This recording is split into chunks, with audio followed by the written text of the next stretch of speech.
February 1995. The White House Situation Room. American intelligence officers are staring at satellite imagery with growing alarm. Someone has just detonated a nuclear weapon. But this isn't Russia. This isn't China. This is northern Canada. The mushroom cloud rises over the permafrost, and suddenly the quiet neighbor to the north doesn't seem so harmless anymore. Except, there's no mushroom cloud, no nuclear weapon. What they're looking at is the aurora borealis creating an electromagnetic signature that mimics a nuclear blast.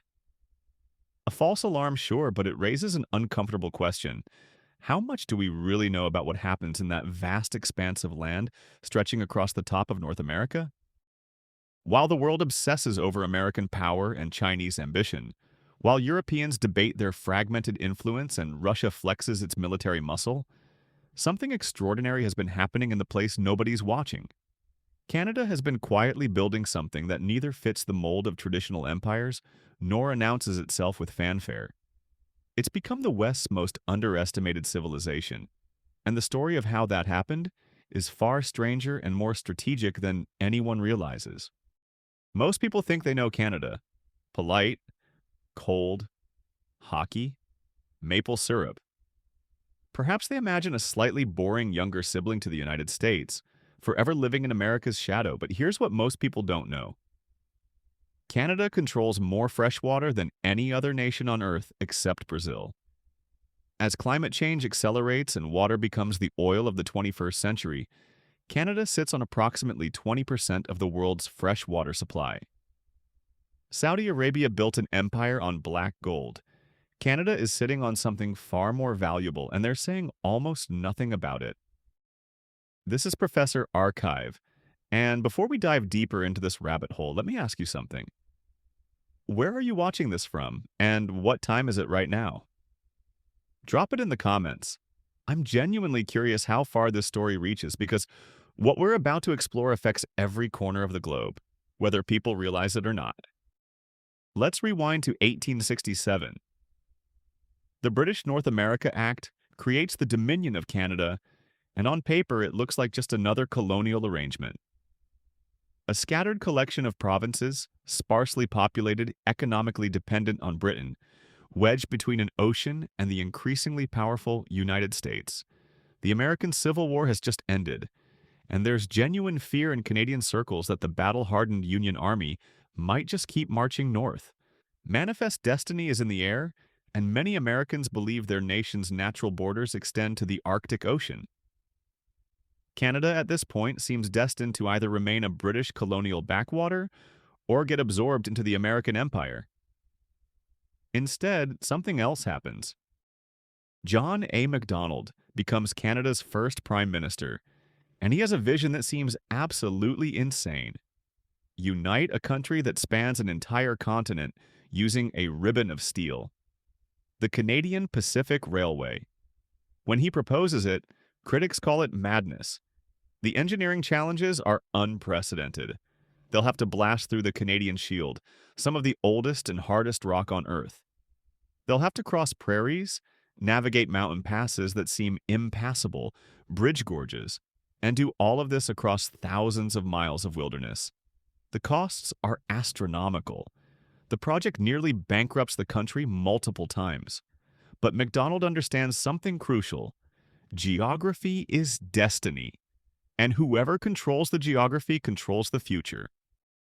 The railway gets built. And here's where the story takes its first unexpected turn. Unlike the American Transcontinental Railroad, which was primarily about commerce and connecting existing population centers, the Canadian Pacific Railway creates civilization from scratch. Towns spring up along the route not because people were there first, but because the railway needed them. It's infrastructure before population, a strategy that seems backward but proves brilliant. By 1885, the last spike is driven at Craigellachie, British Columbia, and suddenly Canada isn't just a geographic expression, it's a connected entity, a nation that can move resources, people, and ideas from coast to coast. But connection alone doesn't make a civilization.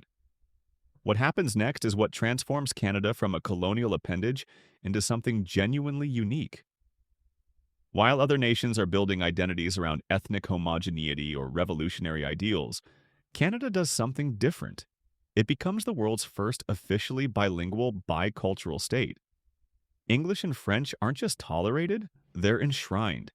This isn't some modern multiculturalist fantasy. This is 1867 when nationalism means one language, one culture, one people. Canada says, what if we try something different? The skeptics are everywhere. How can you build national unity with two founding cultures? How can you create loyalty when you're not asking people to choose one identity over another? The answer comes slowly over decades, but it comes. You build loyalty to the idea of accommodation itself. You make the national identity flexible enough to hold contradictions. It's messy, it's complicated. There are crises, including the 1970 October crisis, when Quebec separatists kidnap politicians and Canada briefly becomes a police state. But the civilization doesn't fracture. It bends, adjusts, and continues. Now, let's jump to 1914. The First World War erupts, and Canada, as part of the British Empire, is automatically at war. Here's what most history books gloss over. Canada enters the war as a dominion with a tiny professional army. It emerges from the war as a nation that has proven itself in the most brutal crucible imaginable. Vimy Ridge, April 9, 1917. 4 divisions of the Canadian Corps attack together for the first time. Every previous Allied attempt to take this strategic position has failed, with massive casualties. The French have lost 150,000 men trying to take this ridge. The British have tried and failed. Now it's Canada's turn, and they do something different. Arthur Currie, the Canadian Corps commander, insists on meticulous planning. Every soldier receives maps and is briefed on objectives. They rehearse the attack on practice grounds that replicate the terrain. They develop new artillery techniques, the creeping barrage, where the artillery fire moves forward in precisely timed increments, and infantry follows just behind. This is revolutionary. Most armies still treat soldiers as disposable cannon fodder, but Canada treats them as skilled professionals who need information and training. On April 12th, after 4 days of fighting, the Canadian Corps has taken Vimy Ridge. The cost is high, 3,598 dead and 7,000 wounded. But they've achieved what was thought impossible. And here's the kicker, they've done it together.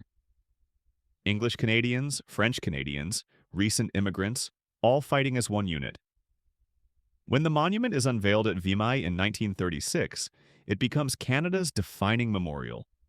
Not a celebration of victory, but a mourning of sacrifice. Even in commemoration, Canada chooses the quiet path. The interwar years are where Canada starts developing its particular form of soft power, though nobody calls it that yet.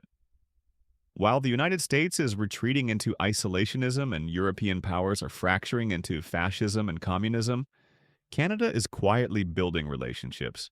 It joins the League of Nations not as a British puppet, but as an independent voice. Lester Pearson, who will later become Prime Minister, is already making a name for himself in international diplomacy. He's developing a uniquely Canadian approach: don't impose solutions, facilitate them. Don't demand, negotiate. Don't threaten, mediate. It sounds weak, it's actually remarkably effective. Then comes the Second World War, and Canada does it again, but bigger. In 1939, Canada has a population of about 11 million people. By the war's end, over 1 million Canadians have served in uniform. That's nearly 10% of the entire population. The Royal Canadian Navy, which starts the war with exactly 13 vessels, becomes the 4th largest navy in the world. The Royal Canadian Air Force contributes squadrons to every major campaign.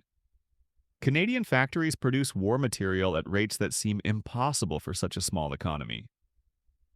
The British Commonwealth Air Training Plan, largely based in Canada, trains over 130,000 airmen from across the Commonwealth. Canada becomes, in Winston Churchill's words, the aerodrome of democracy. But here's what's really happening beneath the surface. Canada is learning to punch above its weight by being indispensable rather than dominant. They're not trying to win the war alone. They're making themselves essential to everyone else's victory. It's a lesson that will define Canadian foreign policy for the next 80 years. The war ends, and the world has to figure out what comes next. The United Nations is created, and this is where Lester Pearson's vision really crystallizes. When the Suez Crisis explodes in 1956, Britain and France invade Egypt, the Soviet Union threatens intervention, and the world teeters on the edge of World War III. Pearson proposes something unprecedented, a UN peacekeeping force. Not an army from one country occupying another, but troops from multiple nations wearing blue helmets, there to keep combatants apart rather than fight. It's such a radical idea that it almost doesn't happen. But it does, and it works. Pearson wins the Nobel Peace Prize, and Canada invents modern peacekeeping. Now, I want you to think about this for a moment. While America is building its military-industrial complex and the Soviet Union is constructing its socialist empire, Canada is creating an entirely different form of power. The power to stop fights rather than win them. It sounds like weakness. It's actually profound strength, because everyone needs someone who can stop fights. Peacekeepers get called to conflicts on every continent. Canadian diplomats become the go-to mediators, and slowly, quietly, Canada builds a network of influence that doesn't depend on the ability to destroy, but on the ability to resolve. By now, if you're finding this perspective on Canada genuinely surprising, and if you're enjoying what Professor Archive brings to understanding hidden histories, consider leaving a super thanks. It genuinely helps the channel continue producing these deep dives into the stories that mainstream documentaries miss. Again, and now, back to the quiet superpower. The 1960s and 1970s bring massive social changes everywhere, but Canada navigates them differently. While America is tearing itself apart over Vietnam and civil rights, while Europe is dealing with decolonization and terrorism, Canada is implementing official multiculturalism. In 1971, Pierre Trudeau's government makes Canada the first country in the world to adopt multiculturalism as official policy. Critics call it national suicide. How can you have a nation if you're not asking immigrants to fully assimilate? How can you maintain cohesion if you're celebrating difference? But look at what actually happens over the next 50 years. Canada becomes the most immigrant-friendly nation in the developed world, not through forced assimilation, but through managed integration. Cities like Toronto and Vancouver become majority-minority, where no single ethnic group dominates. And instead of fracturing, these cities thrive. They become economic engines. The model seems to defy conventional wisdom about nationalism and identity, but it works because Canada has been practicing this skill since 1867. Managing difference isn't a bug in the Canadian system, it's the core feature. The economic story is equally fascinating and equally overlooked. Canada has vast natural resources: oil, natural gas, minerals, timber, uranium, you name it. Resource-rich countries usually fall into the resource curse, where natural wealth leads to corruption, inequality, and economic stagnation. Nigeria has oil and struggles. Venezuela has oil and collapses. Saudi Arabia has oil and builds a brittle economy dependent on one commodity. Canada has oil and also has a diversified economy with strong financial regulations, functioning democratic institutions, and relatively low corruption. The Alberta oil sands contain the third largest proven oil reserves on Earth, but Canada doesn't become a petrostate. It remains a diversified, stable economy with strong rule of law. Here's a fact that will blow your mind. Canada has the longest coastline of any country in the world, 202,080 kilometers. That's more than the next 3 countries combined. As Arctic ice melts and the Northwest Passage becomes navigable, Canada suddenly controls one of the world's most strategic waterways. The passage could cut shipping times between Europe and Asia by 40%. Every major power, China, Russia, the United States, wants access. Canada says, sure, but it's Canadian water, and you'll follow Canadian rules. A country of 38 million people is setting terms for superpowers with populations 40 times larger. That's not luck. That's the culmination of a century and a half of strategic positioning. Let's talk about something that almost never gets mentioned: Canada's intelligence and special operations capabilities. Most people have never heard of the Canadian Security Intelligence Service or Joint Task Force 2. That's exactly the point. While the CIA and MI6 and Mossad grab headlines, CSIS operates in the shadows, building relationships, gathering intelligence, and sharing information with allies. JTF-2, Canada's elite special forces unit, has operated in Afghanistan, Iraq, and across Africa, often achieving results that rival or exceed their American and British counterparts. In 2006, a JTF-2 sniper team set a world record for longest confirmed kill shot at 2,310 meters. That record stood for 11 years. These aren't peacekeepers playing at war. These are world-class operators, and almost nobody knows about them because Canada doesn't advertise. The technological story is equally hidden in plain sight. Canadians invented the telephone. Alexander Graham Bell did his work in Canada. Canadians developed key technologies for the atomic bomb through their involvement in the Manhattan Project. Canadian scientists created the first practical electron microscope. Canadarm, the robotic arm used on space shuttles and the International Space Station, is Canadian technology. Every time you use email or access the internet, you're using technologies with Canadian fingerprints. The BlackBerry, before smartphones made it obsolete, was the essential device for global elites. But Canada doesn't build flashy consumer tech brands. It builds the infrastructure that everything else runs on. It's the same strategy. Be indispensable, not dominant. Education tells another part of the story.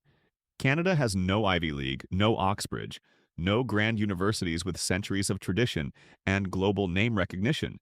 But measure educational outcomes, and Canadian students consistently rank among the world's best. The University of Toronto, McGill, and the University of British Columbia are world-class research institutions that most people outside academia have barely heard of. Canada spends more per capita on education than almost any developed nation, but it does so quietly without the branding and prestige obsession of American or British institutions. The result? A highly educated population that doesn't carry crushing student debt. Again, it's about substance over style, function over flash. The financial crisis of 2008 reveals something crucial.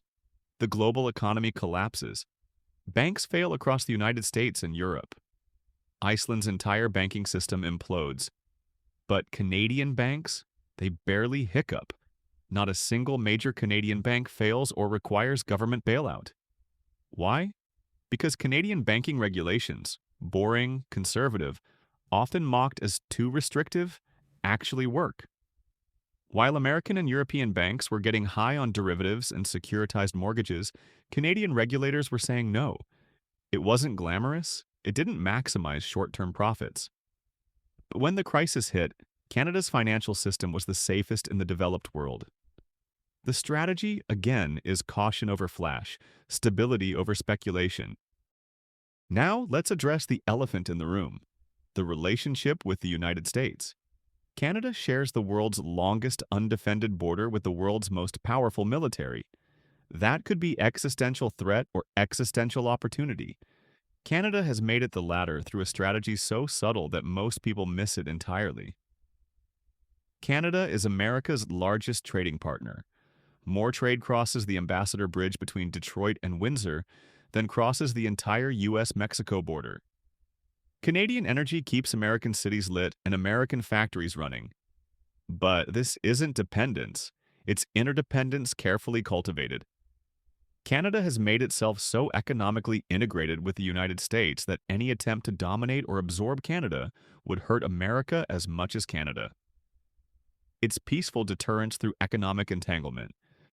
Militarily, Canada contributes to NORAD, the Joint North American Air Defense System. Canadian and American forces integrate seamlessly, but Canada maintains independent foreign policy. Canada didn't join the Iraq War in 2003, despite enormous American pressure. Canada recognized the People's Republic of China before the United States did. Canada maintains relations with Cuba that America doesn't. How does a small power maintain this independence from a superpower? By being too useful to punish and too respected to coerce. It's a high-wire act that requires extraordinary diplomatic skill, and Canada has been walking that wire for over a century. The Indigenous story is part of this narrative, though it's complicated and ongoing. Canada's treatment of Indigenous peoples includes dark chapters: residential schools, forced assimilation, broken treaties, systemic discrimination. These aren't distant history. The last residential school closed in 1996. But here's where Canada is doing something different from most post-colonial nations. It's actually trying to reckon with this history. The Truth and Reconciliation Commission, established in 2008, documented the residential school system's abuses. In 2008, Prime Minister Stephen Harper issued an official apology. Land claims are being settled. Indigenous languages are being revived. Self-government agreements are being negotiated. Is it enough? No. Is it perfect? Absolutely not. But compare it to how most countries deal with their treatment of Indigenous populations. Australia's reconciliation process. America's relationship with Native Americans. The global pattern is denial or minimal acknowledgement. Canada is at least attempting genuine reckoning, and that matters. Climate change is where Canada's next chapter gets written, and this is where the quiet power might become less quiet. Canada is warming faster than the global average. The Arctic is opening. Resources that were inaccessible are becoming reachable. Land that was frozen is becoming arable. This creates enormous opportunities and enormous challenges. Canada has claimed sovereignty over the Northwest Passage, but that claim is disputed. As Arctic ice melts, Russia, China, and the United States are all positioning for advantage. Canada has to defend its Arctic sovereignty while maintaining its reputation as a non-threatening power. It has to develop resources while addressing climate change. It has to welcome the economic opportunities while managing the environmental costs. Here's something most people don't realize. Canada is building a new relationship with the Arctic that might define 21st century geopolitics. While other nations see the Arctic as a resource to exploit or a strategic position to occupy, Canada is developing a model of Arctic stewardship that includes Indigenous communities in decision-making, balances economic development with environmental protection, and maintains sovereignty without militarization. It's classic Canadian strategy: set the terms by establishing norms rather than through force. The immigration strategy for the coming decades reveals Canadian long-term thinking. While Western nations are having demographic crises, aging populations, and declining birth rates, Canada has decided to solve this through immigration. The target is approximately 500,000 immigrants per year for a country of 38 million. That's an immigration rate that would transform most societies, potentially causing massive backlash and instability. But Canada has spent 50 years building a system to manage this. Point-based immigration that selects for skills and education, settlement services that help integration, official multiculturalism that makes space for difference, and a national identity flexible enough to accommodate newcomers. By 2050, Canada's population could reach 50 or 60 million, growing while other developed nations shrink. That's strategic demographic planning on a generational timescale. The technology sector is where Canada is making its next quiet power play. Artificial intelligence research is increasingly centered in Canada. Geoffrey Hinton, the godfather of deep learning, works at the University of Toronto. Yoshua Bengio is at the University of Montreal. The Vector Institute in Toronto and Mila in Montreal are world-leading AI research centers. Why Canada? Because Canadian immigration policy makes it easier to attract global talent. Because Canadian cities are livable and affordable compared to Silicon Valley or London. Because Canadian universities do world-class research without the military-industrial complex entanglements of American institutions. Tech giants are opening major research centers in Canada. Startups are choosing Toronto and Vancouver. And once again, Canada is positioning itself to be essential to the next wave of technological development without trying to dominate it. What profession do you have? Drop it in the comments because I'm curious about the range of people drawn to this kind of deep historical and geopolitical analysis. The Canadian story intersects with every field, from technology to finance to international relations, and I always find it fascinating to see where Professor Archive viewers come from professionally. The pandemic revealed something else about Canadian civilization. While the United States fractured along political lines about basic public health measures, while Britain struggled with Brexit complications, while European unity showed cracks, Canada implemented a largely coordinated response across federal and provincial governments. Was it perfect? No. Were there disputes between provinces and the federal government? Yes, but the system held. The healthcare system, much maligned for wait times, handled the crisis. The federal government implemented one of the most generous economic support programs in the developed world. Vaccine acquisition, after initial stumbles, ended with Canada having one of the highest vaccination rates globally. The civilization stress-tested itself and didn't break. Let's talk about what Canada isn't. It's not a military superpower and never will be. Its armed forces are competent but small. It's not an economic hegemon. Its GDP ranks 10th globally, significant but not dominant. It's not a cultural empire exporting ideology. It doesn't have the revolutionary fervor of past communist states or the democratic evangelism of the United States. So what kind of power is it? It's the power of being the best option when you need neutrality. The power of being trusted when trust is scarce. The power of having resources everyone needs and the stability everyone wants. The power of setting norms rather than making rules. The power of being indispensable without being threatening. Think about international conflicts over the last 50 years. When negotiations need a neutral site, they're often in Canada. When coalitions need a member that won't raise red flags, Canada gets invited. When international organizations need leadership that won't trigger opposition, Canadians get nominated. This isn't accident. This is the culmination of a strategy that started in 1867. Build a civilization that others need but don't fear. Create power through service rather than dominance. Establish influence through reliability rather than force. The Quebec question, that perpetual issue of whether Quebec will separate, is actually a perfect example of Canadian civilization at work. Most countries facing serious separatist movements respond with force. Spain in Catalonia, Turkey with the Kurds, China in Xinjiang and Tibet. The historical norm is suppression. Canada held 2 referendums on Quebec sovereignty. In 1995, the no side won by 1.2 percentage points. The country came within 50,000 votes of fracturing, and the response was to make accommodation, not crack down. French language rights were strengthened. Quebec's distinct society was recognized. Federal spending in Quebec increased, and separatism faded not because it was crushed, but because it was accommodated. That's a completely different model of managing internal difference, and it works. The environmental record is complicated. Canada has vast forests that act as carbon sinks. It has extensive protected areas. It has strong environmental movements and green parties represented in Parliament. But it's also a major oil producer and mining nation. Its per capita carbon emissions are high. The tension between resource development and environmental protection is real and ongoing. But here's what's different. The tension is negotiated publicly, through democratic processes, with environmental groups having genuine influence.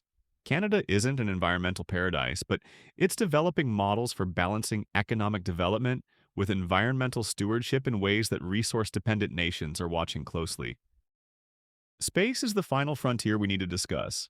Canada is a major spacefaring nation, but again, it does space differently. It doesn't try to compete with American or Russian or Chinese space programs. Instead, it specializes. Robotics, as mentioned with Canadarm. Satellite technology for monitoring its vast territory. Participation in international programs like the International Space Station. Chris Hadfield becomes the first Canadian commander of the ISS and uses social media to inspire millions about space exploration. It's the same pattern. Find your niche, become the best at it, make yourself indispensable to larger partners. Canada will never put the first human on Mars, but Canadian technology will probably be essential to whoever does.